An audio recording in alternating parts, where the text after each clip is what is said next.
3 simple steps to help you break your bad habits. Most of us are living with at least one bad habit, although we don't like to admit it.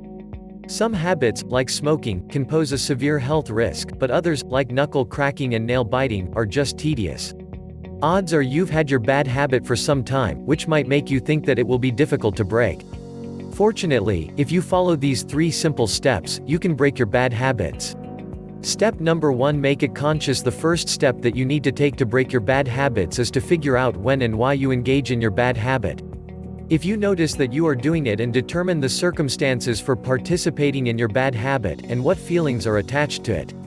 If you can do this, then you might be able to figure out why you are engaging in the bad habit and will have a better chance of being able to stop it. Step number 2: put it in writing. When you've figured out when and why you start to engage in a particular habit, take the time to write it down, to help you establish a baseline. Write down the antecedents, the emotions surrounding the bad habit, and what happens when you engage in your bad habit. Doing this will make your bad habit more conscious.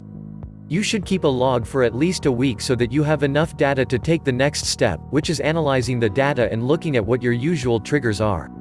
As you put your information about your bad habit in writing, you also want to write down a list of the pros and cons of the behavior and keep a detailed record of when you engage in the activity.